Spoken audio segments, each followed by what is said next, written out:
My sister Leela sent the text at 10:18 in the morning. It read, "Please don't come to the venue early for the official photos. Honestly, your whole look is kind of modest. It clashes with the luxury aesthetic I'm curating for the magazines." She added a shrug emoji. I didn't gasp. I didn't throw my phone across the room. I simply calculated the return on investment of my dignity and found it lacking. I replied with one word: understood. Then I logged into the venue portal and hit refund on the $82,000 I had quietly deposited.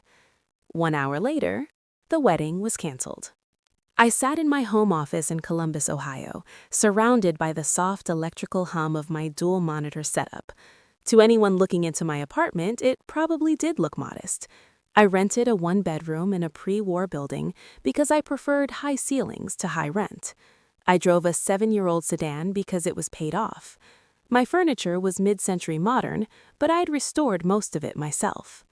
In my sister Leela's world, value was something you wore on your body or posted on Instagram. In my world, value was liquidity, compound interest, and the ability to sleep at night without debt. I reread her message, not as a sister, but as a forensic accountant scanning for a discrepancy. "You're too poor." The logic was fascinatingly flawed. Leela assumed, with the absolute confidence of the golden child, that the $82,000 securing her dream venue had come from our parents, Richard and Elaine. She thought I was just a guest she could reposition to protect her aesthetic. She didn't know that 3 months ago, our father had called me in a panic, admitting he didn't have the cash for the deposit, begging me to front it so he wouldn't lose face in front of the groom's wealthy family. I had wired the money directly to the venue to spare him the humiliation. I hadn't even asked for thanks. I just filed the receipt. But Leela's text had voided the contract. I didn't feel sad. I felt the cold, precise clarity of an auditor discovering a catastrophic error in the books. I opened a new tab and navigated to the client portal for the Ashford estate in Charleston, South Carolina. The login screen greeted me with an image of the manicured lawn where Leela planned to take photos I was now banned from. I typed my credentials. Access granted. The dashboard loaded. 4 days until your dream day. Below it sat the financial summary. Venue deposit, $58,000. Status, paid. Secondary catering retainer, $24,000. Status, paid. Total balance, 0. I stared at the numbers. That was my savings. That was 5 years of 60-hour weeks, skipped vacations, and packed lunches. It was the down payment for a house I hadn't bought because I was too busy buying my family's approval. I moved my cursor to the Payment Methods tab. My personal bank account was the only one listed. In the bottom right corner sat a small gray button. Cancel booking and request refund. A warning box appeared. Cancellations within 30 days are subject to a 5% processing fee. Remaining funds will be returned to the original form of payment immediately. This action cannot be undone. Do you wish to proceed? I didn't hesitate. I calculated the loss as a necessary expense for freedom, cheaper than therapy. I clicked confirm. The screen buffered for 3 long seconds, then refreshed. The countdown disappeared. The status changed from confirmed to canceled. A green banner appeared. Processed. Please allow 3 to 5 business days for funds to appear. I leaned back in my chair. The room was silent. I took a sip of coffee. Still warm. It hadn't been a scream or a fight. It was just a click. But in that silence, I felt tectonic plates shift. The foundation of their lifestyle had evaporated, and they were still worrying about the aesthetic. I closed the laptop. It was done. I leaned back as the quiet wrapped around me, heavier than noise. Memories began replaying like a corrupted file. Why had I done it? Why had I paid $82,000 for a party I wasn't even wanted at? The answer wasn't generosity. It was conditioning. I drifted back, not to last week, but 15 years earlier. I was 17. Tuesday night. The kitchen smelled like roasted chicken and unspoken tension. My father sat at the head of the table, cutting his food with precise, angry strokes. He'd just lost another client. "A misunderstanding," he said. Even then, I knew it was incompetence dressed as bad luck. My mother watched him carefully, eyes flicking between his plate and the empty space where money should have been. "Nora," my father said, not looking up, "we need to talk about your college fund." The knot in my stomach was instant. I'd been saving since I was 12. Babysitting, tutoring, birthday checks. It wasn't much, but it was my escape plan. "We need to borrow it," he said. Not a question. "Just for a few months, until this deal closes." I nodded. Of course I did. In our family's unspoken rulebook, my role was financial ballast. I was the practical one, the sturdy one, the one who didn't need extras. My value was utility. I was an asset to be leveraged. Then there was Leela, 14, sitting across from me asking for an expensive dress for spring formal. My mother smiled instantly. "Of course, sweetheart, you have to look the part." That was the system. I was the engine room, she was the figurehead. I kept the ship afloat, she made it look beautiful. I was praised for saving, she was praised for existing. Over the years, loans became gifts, requests became expectations, private tuition because she wasn't built for state school, a car down payment because image mattered in her industry. I paid because every check felt like a ticket to belonging. I thought if I solved enough problems, I'd earn the right to be loved.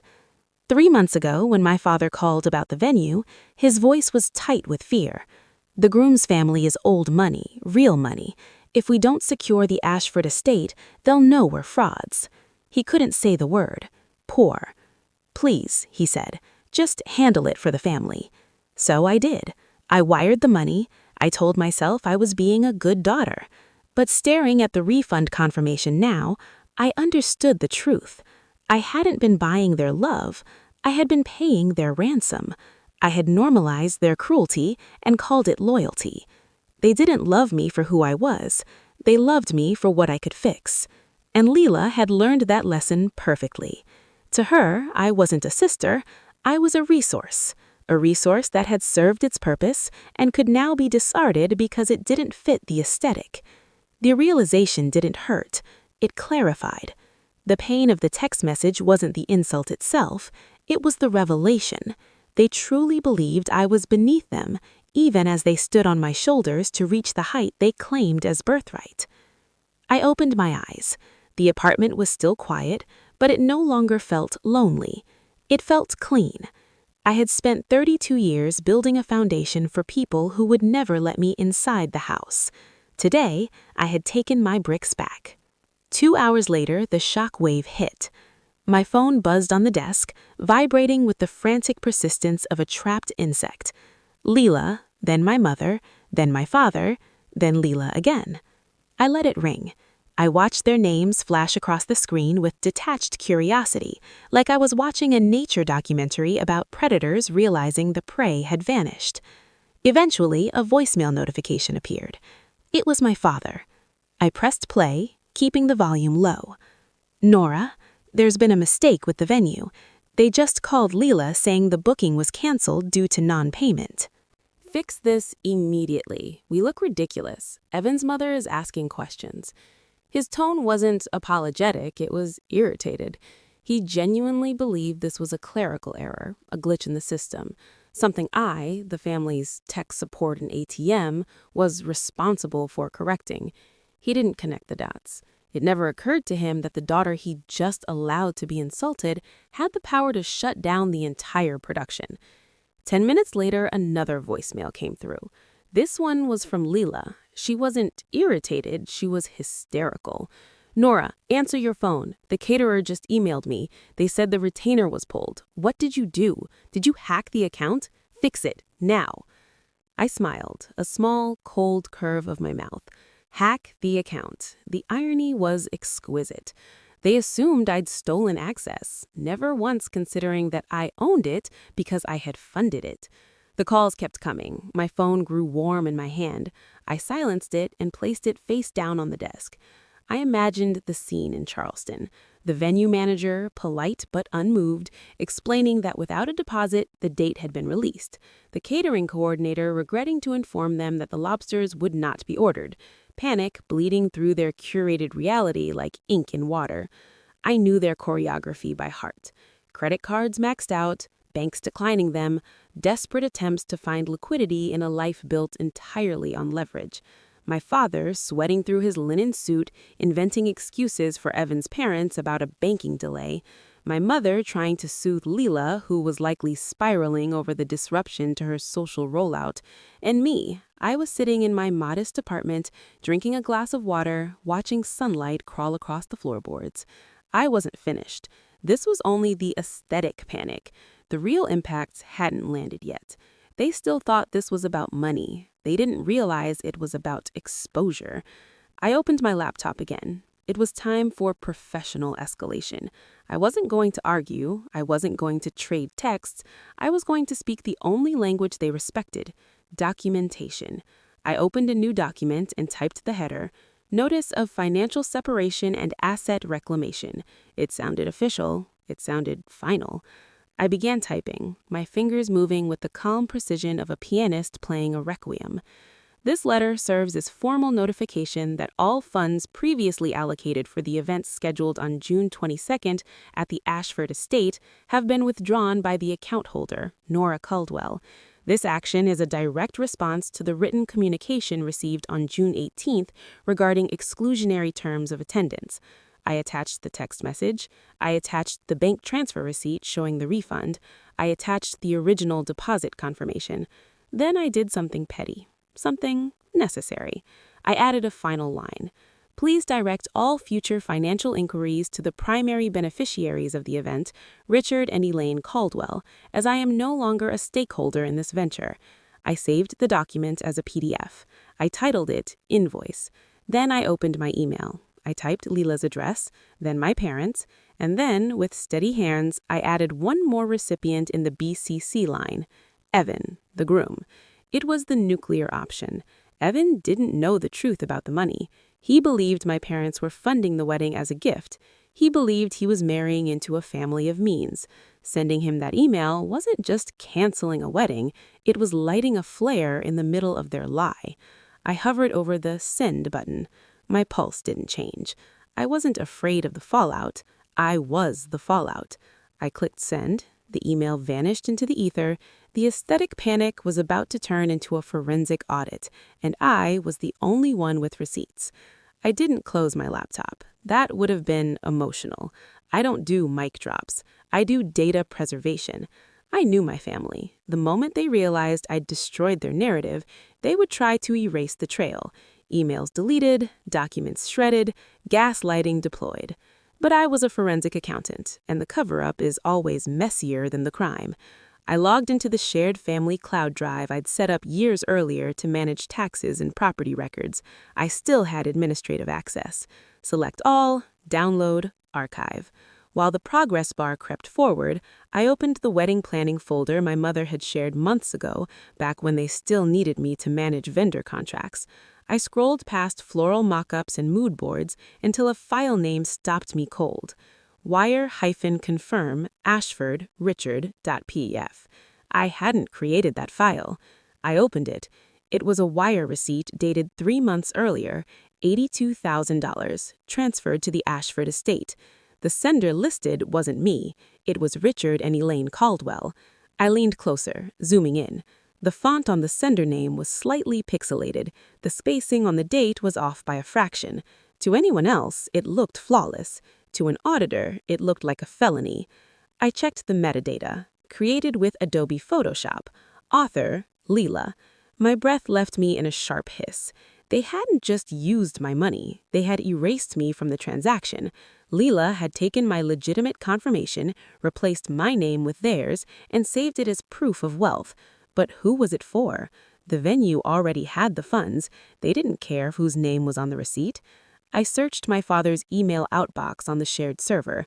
The file was there. Sent 2 months ago to Margaret Hensley, Evan's mother. Subject line, venue secured. Our gift to the kids. The email itself was casually grotesque. Just wanted to send over confirmation for the estate. Elaine and I are thrilled to handle this. We want the kids to start their life without worry. Let's do lunch at the club next week. The realization hit like a physical blow. This wasn't just a wedding. This was a Ponzi scheme of social status. My father had zero liquidity, and he needed Evan's old money family to believe he was their equal.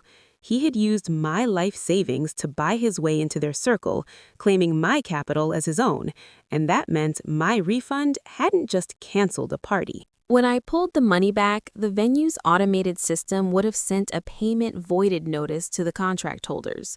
But because I had BCC'd Evan on my notice of financial separation, he was about to see two conflicting realities: my real receipt showing I paid the deposit, and his mother's forwarded copy of the forged receipt showing my parents paid it. The math wouldn't add up. And when wealthy people see math that doesn't add up, they don't get emotional. They get legal. I stared at the photoshopped forgery on my screen, the document that was about to dismantle my father's reputation far more efficiently than any rumor ever could. I hadn't exposed him as cheap. I had exposed him as a fraud. I saved the file, dragged it into a folder on my desktop labeled Evidence. My phone rang again. This time, it wasn't Leela. It wasn't my mother. It was the landline from my parents' house, the one they only used for emergencies. I didn't answer. I watched the light blink steadily, like a warning beacon on a shoreline I was already sailing away from. I had the spreadsheet, I had the truth, and now I had the kill shot.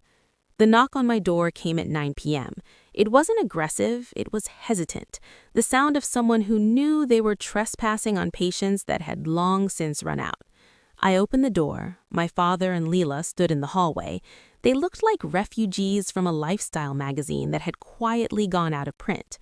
My father, usually so loud and expansive, looked smaller inside his linen suit. His tie was loose, his collar undone. He looked old. Leela looked worse. The luxury aesthetic had evaporated. Her eyes were red, her makeup uneven without a ring light to save it. Her posture had collapsed inward. "They pulled out," my father said. His voice was thin. "Margaret called an hour ago. She saw the email. She saw the discrepancies. The wedding's off." I leaned against the doorframe and crossed my arms. I didn't invite them in. My modest apartment, the space they'd dismissed for years, suddenly felt like a fortress. "We can fix this," Leela whispered, stepping closer. "If you wire the money back right now, if you send a correction saying it was a misunderstanding, we can tell them it was a banking error. We can save the date." She reached for my arm. Her hand was shaking. "Nora, please, it's my wedding. It's everything." I looked at them, really looked, and a strange calm washed over me. It wasn't anger. It wasn't satisfaction. It was pity. For most of my life, I'd been intimidated by these people, by my father's volume, by my sister's judgment. I believed their confidence was an inherent trait, something they were born with and I lacked. But standing there under the flickering hallway light, I finally understood the mechanics of their power. It wasn't real, it was rented.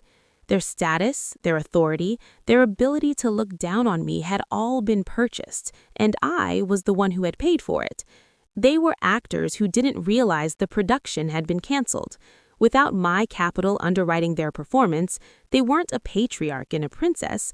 They were two broke people in expensive clothes they couldn't afford to clean. Their authority was a subscription service, and I had just canceled the auto-renew. "I'm not sending a correction," I said. My voice was quiet, but in the still hallway, it sounded final. Because there was no error. "You're ruining us," my father hissed, a flicker of his old anger sparking and dying just as quickly. "Do you know what you've done? You forged a bank document. That's fraud, and I'm not going to be an accessory to it anymore." He flinched. He searched my face for leverage, for something to withhold or threaten, but he'd stripped those gears years ago. There was nothing left. "We're family," he said weakly. "I know. That's why I'm not calling the police. Consider that my wedding gift." I stepped back and closed the door. Not slammed, closed. The lock clicked. It was the loudest sound I'd ever heard. I rested my forehead against the wood and listened to the silence on the other side. No more knocking, no more pleading. Eventually, the elevator chimed and the doors slid shut. They were gone. I returned to my desk and picked up my phone. I didn't read the messages. I opened my contacts, tapped my father's name, scrolled down, and blocked the number. Then my mother. Then Leela. It wasn't aggression, it was hygiene. I was sanitizing my life of something that had been poisoning it for 32 years. 3 days later, my bank app sent a notification. Direct deposit received, $82,000. I stared at the number. It didn't feel like winning, it felt like breathing after being underwater for a decade. That money wasn't just currency, it was time. It was every late night, every weekend, every moment of restraint I endured to build a safety net they tried to turn into a hammock. I transferred it immediately into a high-yield savings account I'd opened that morning at a bank my family didn't even know existed. I named the account The Fortress. I sat down on my restored sofa as sunlight poured through the windows, dust motes drifting lazily in the air. The quiet settled into my bones. For years, an invisible chain had linked my self-worth to their approval. I thought if I carried enough weight, the chain would become a lifeline. But it wasn't holding me to them, it was holding me down. By pulling that money back, I hadn't just canceled a transaction, I'd snapped the link. I was useless to them now. I had no utility left. I wasn't the financer, the fixer, or the scapegoat. I was just Nora. And to people who only valued me for what I could provide, that meant nothing. And that was okay. Being useless to people who use you is freedom. I looked around my modest apartment. The books I loved, the plants I kept alive, a life that cost exactly what I could afford. Somewhere out there, my father and sister were drowning in a lifestyle they couldn't sustain, chasing a status that had evaporated. They were rich in appearance and bankrupt in reality. I was poor in their eyes, but I was solvent. I was solid. I was free. I took a deep breath. I had bought my own peace of mind, and it was worth every penny. If this story resonated with you, like the video, subscribe to the channel, share it with someone who needs to hear it, and leave a comment with your perspective or the lesson you took from it.